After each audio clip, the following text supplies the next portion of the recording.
Friends எல்லாருக்கும் வணக்கம். இன்னைக்கு நம்ம நிக்கிஸ் கிச்சனில் சூப்பரான நல்ல காரசாரமான கார சட்னி எப்படி செய்கிறதுன்னு பார்க்கலாம். கார சட்னி அப்படின்னாலே நமக்கு ஞாபகம் வருது ஹோட்டல் அண்ட் கல்யாண வீடு தாங்க. எத்தனை சட்னி வச்சாலும் அந்த கார சட்னியோட டேஸ்ட் வந்து ரொம்ப சூப்பராக இருக்கும். அந்த ரெட் சட்னியை நம்ம நிறைய விதமாக செய்ய முடியும். இன்றைக்கி நான் வந்து வெங்காயம் சேர்த்தாமல் அந்த கார சட்னி பண்ணியிருக்கேன். ரொம்ப டேஸ்ட்டாக அண்ட் ஹோட்டல் டேஸ்ட்டில் இருக்கும். நீங்கள் சாப்பிட்ற அந்த ருசி வந்து ஹோட்டலில் சாப்பிட்ற அதே ருசியில் இருக்கும். ரொம்ப நல்லாயிருக்கும். நான் இன்றைக்கி இந்த மாதிரி ஒரு பஞ்சு போல் இட்லி செஞ்சு அதோட இந்த கார சட்னியை வச்சு சாப்பிட போகிறேன். இந்த மலைக்கு சும்மா 10 இட்லி சாப்பிட்டாலும் பத்தாதுங்க, அவ்வளோ சூப்பராக இருக்கும். ட்ரை பண்ணி பார்க்க மறந்துடாதீங்க. நம்ம இப்போ வீடியோக்குள்ளே போய் இது எப்படி செய்கிறதுன்னு பார்த்து தெரிஞ்சுக்கலாம். வீடியோக்குள்ளே போகிறதுக்கு முன்னாடி நீங்கள் நம்ம சேனல் நிக்கிஸ் கிச்சனுக்கு சப்போர்ட் பண்ணணும் அப்படின்னு நினச்சிங்கன்னா ப்ளீஸ் நீங்கள் செய்ய வேண்டியதெல்லாம் ஒன்று தான், நம்ம சேனலை சப்ஸ்கிரைப் பண்ணிக்கோங்க. சப்ஸ்கிரைப் பண்ணதுக்கு அப்புறமா வர பெல் சிம்பிளையும் மறக்காமல் கிளிக் பண்ணிக்கோங்க. அப்போ தான் நான் இனிமேல் போடுற வீடியோஸோட அப்டேட் உங்களுக்கு ஒரு நோட்டிஃபிகேஷனாக வரும். நீங்கள் என்னோட எல்லா வீடியோவையும் மிஸ் பண்ணாமல் உடனுக்குடனே பார்க்க முடியும். இந்த சட்னி பண்ணுறதுக்கு முதல்ல ஒரு ஒரு பேனில் 1 டேபிள் ஸ்பூன் எண்ணெய் சேர்க்குறேன். நான் வந்து நல்லெண்ணெய் யூஸ் பண்ணுறேன். எண்ணெய் சூடானதும் இதில் பார்த்திங்கன்னா 1 டேபிள் ஸ்பூன் அளவுக்கு கடலைப்பருப்பு ஆட் பண்ணுறேன்.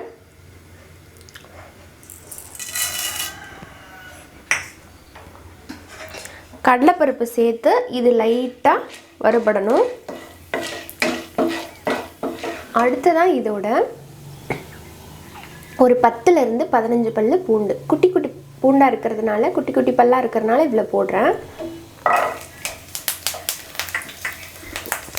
போட்டுட்டு இதையும் நல்லா வதக்கணும். நம்ம இதில் வெங்காயம் சேர்த்த போகிறதில்ல. நீங்கள் விருப்பப்பட்டீங்க அப்படின்னா இந்த ஸ்டேஜில் ஒரு வெங்காயத்தை கட் பண்ணி போட்டுக்கலாம். பெரிய வெங்காயம், சின்ன வெங்காயம் சேர்த்துற மாதிரி இருந்தால் ஒரு 10லேருந்து 15 போல் சேர்த்துக்கலாம். பட் நான் இன்றைக்கி வெங்காயம் சேர்த்தாமல் பண்ணுறேன். இதுவும் ரொம்ப நல்ல டேஸ்ட்டாக இருக்கும்.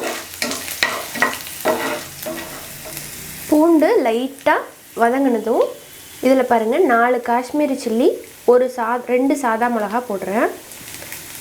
நீங்கள் காரத்தை பொறுத்து இந்த மிளகா வந்து சேர்த்துக்கலாம். நான் கலருக்காக வேண்டி காஷ்மீரி சில்லி போடுறேன். அது சேர்க்காட்டாலும் பரவாயில்ல. இப்போ நம்ம சேர்த்த பொருள் எல்லாமே நல்லா வதங்கிடுச்சு. அடுத்ததாக இதோட 2 தக்காளியை நல்லா நீல வாக்கில் கட் பண்ணி எடுத்துருக்கிறேன். இப்போ அதையும் போட்டுறேன்.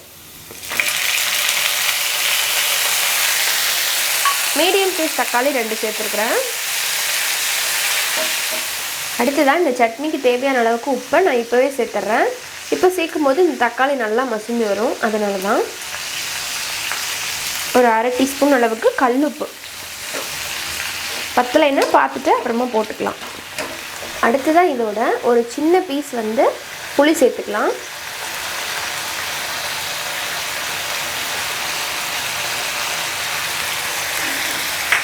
சேர்த்துட்டு இதோடவே நல்லா வதக்கி விட்டுருங்க. தக்காளி நல்லா இந்த மாதிரி பேஸ்ட் மாதிரி ஆயிடுச்சு பாருங்கள். இப்போ இந்த ஸ்டேஜில் ஒரு 1/4 மூடி அளவுக்கு தேங்காவை நல்லா குட்டி குட்டி பீஸஸாக கட் பண்ணியிருக்கிறேன். இப்போ இதை போட்டுடலாம். நீங்கள் வந்து திருகி கூட சேர்த்துக்கலாம், தேங்காய் துருவலாக கூட போட்டுடலாம். கொஞ்சமாக சேர்த்தா போதும், ரொம்ப சேர்க்க தேவையில்லை.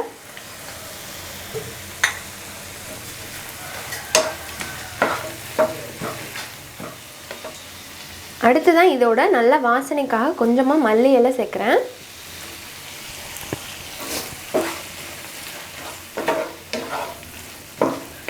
இப்போ எல்லாமே நல்லா வதங்கிடுச்சு பாருங்கள். இப்போ அடுத்ததான் நான் வந்து இதில் என்ன சேர்க்க போகிறேன்னா ஒரு சின்ன பீஸ் வந்து வெல்லம் சேர்க்குறேன்.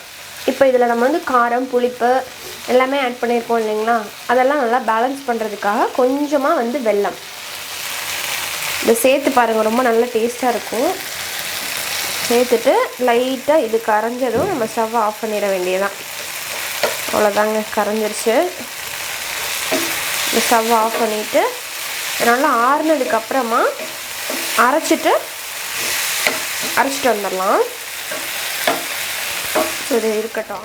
ஸோ இப்போ பார்த்தீங்கன்னா சட்னியை நல்லா அரைச்சிட்டு ஒரு பாத்திரத்தில் ட்ரான்ஸ்ஃபர் பண்ணியாச்சு. இப்போ இதை நம்ம வந்து தாளித்து கொட்டிக்கலாம். ஒரு தாளிப்பு கரண்டி ஒன்று வைக்கிறேன். அதில் கொஞ்சமாக ஆயில் போட்டுக்கலாம். இப்போ இதில் ஒரு 1/2 டீஸ்பூன் அளவுக்கு கடுகு,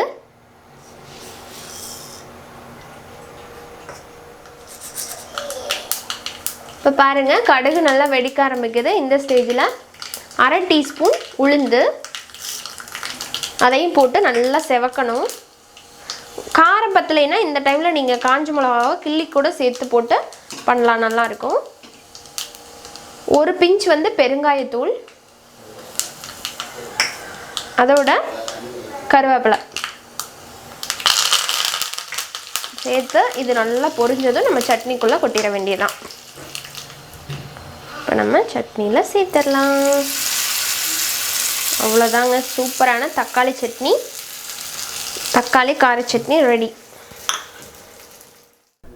இந்த கார சட்னியை எனக்காக ஒரு டைம் ட்ரை பண்ணி பாருங்கள், ரொம்ப நல்லாயிருக்கும். செஞ்சு பார்த்துட்டு உங்களோட ஃபீட்பேக் அண்ட் கமெண்ட்ஸை மறக்காமல் என் கூட ஷேர் பண்ணிக்கோங்க.